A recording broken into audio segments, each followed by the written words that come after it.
Welcome back to the Real News Network. I'm Paul Jay in Washington. In a recent article, economist Jane DiResta quotes another economist, whose name is Nicholas Kaldor. Here's what he had to say.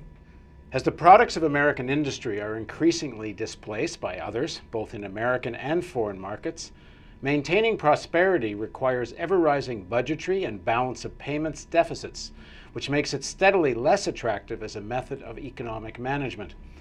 If continued long enough, it would involve transforming a nation of creative producers into a community of rentiers, increasingly living on others, seeking gratification and ever more useless consumption, with all the debilitating effects of the bread and circuses of imperial Rome.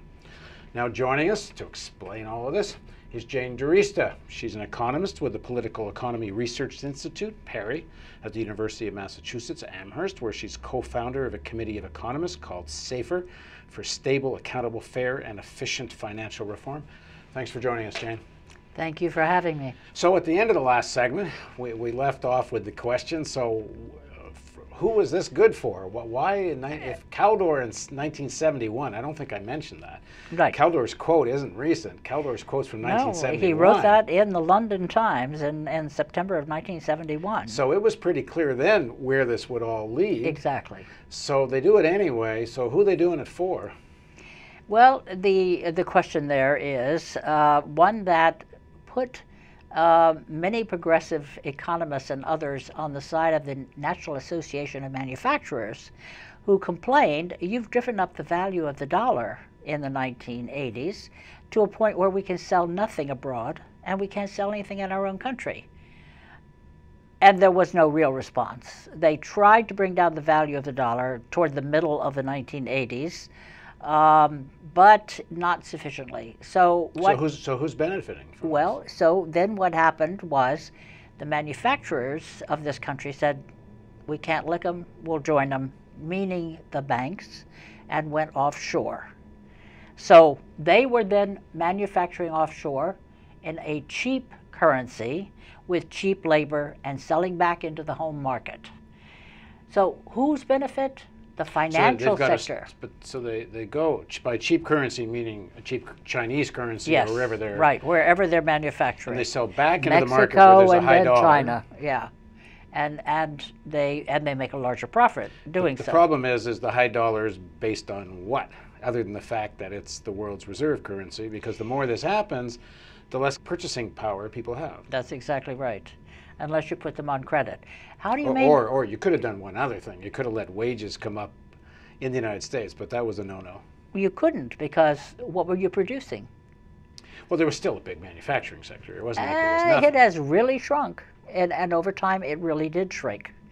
And the issue was constantly, no, you can't raise wages because, A, we'll go from New England to Virginia, we'll go from Virginia to Mexico, we'll go from Mexico, etc. Even the Mexicos began. Deliberate, right. Deliberate measures taken, including Reagan's breaking of the air traffic controller strike.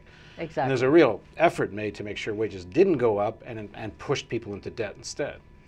Precisely so. You really did sort of have to push them into debt in order to maintain a middle-class lifestyle, which people were accustomed to. They had houses, they had, children in school, etc.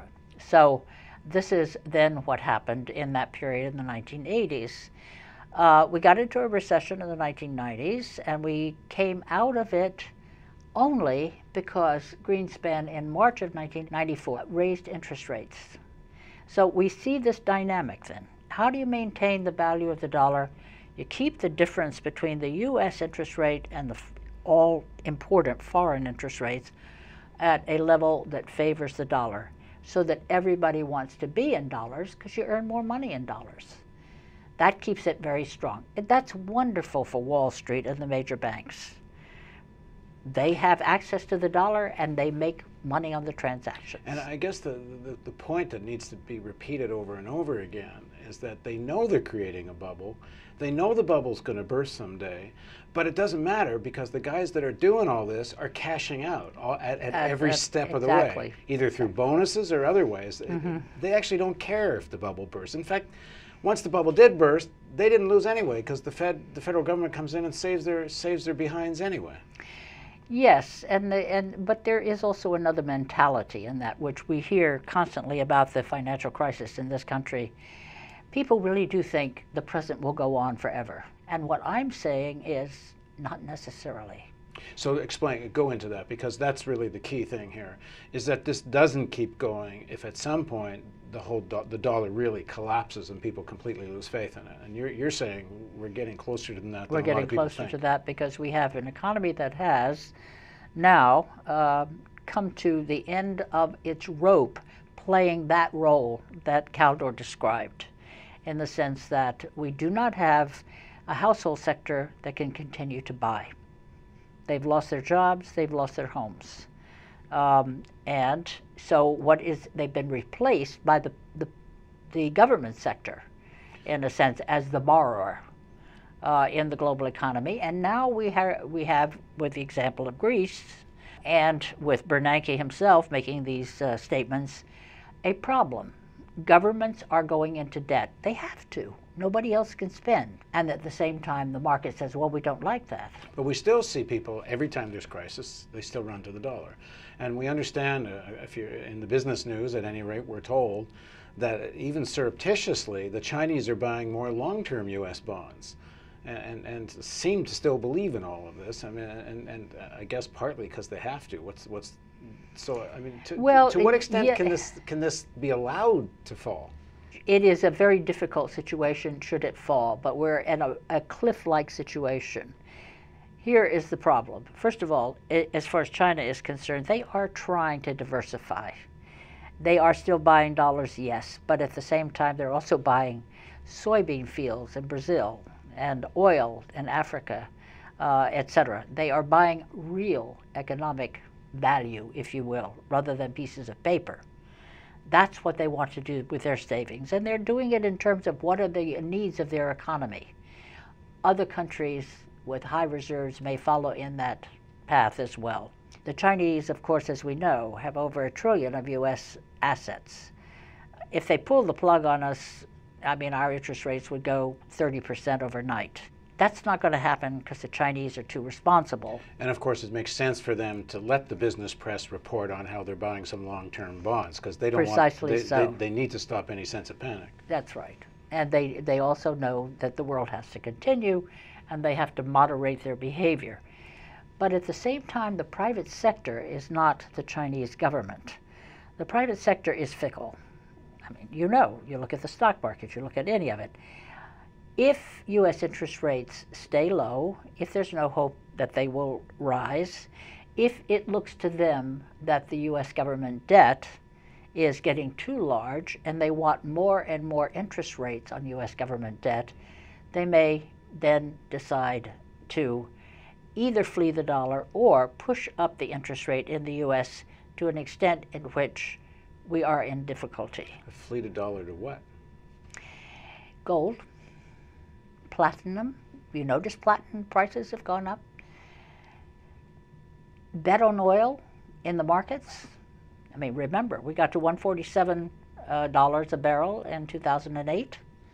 There are opportunities to speculate. Commodities, we did back in 2008. There are opportunities out there. There are other things to do. Speculate on land in other parts of the world, etc. Although there's a lot less real things to speculate on. So they're creating these casino markets, which essentially is like horse racing. We did an interview recently about the speculation on food. They're creating these. Oh, yes. Where you don't have to own and hoard rice anymore. You can just bet on what's going to happen to rice. And precisely so. Exactly like a horse race. Yeah, and so you've got it. You don't have to horn the horses. You can just sit there and make a bet on the horses. Right. So, I mean, when they do this, of course, this means that the value of the dollar does go down. In the process, the value of the vast savings of many countries also begins to shrink. And those savings are terribly important to those countries. They're held, as it were, by the central banks, and they back domestic credit. So if we have an implosion of the reserves of most of the countries of the world, especially the emerging market countries, then we will have a contraction of credit. Okay, in the next segment, let's talk a little bit more about why this might crash. I mean, a lot of this in the hands of the Chinese and Japanese, I would think, who own most of the U.S. Securities. And I mean, as long as they keep believing, why would it fall? But let's answer that in the next segment of our interview. Please join us with Jane DiResta on the Real News Network.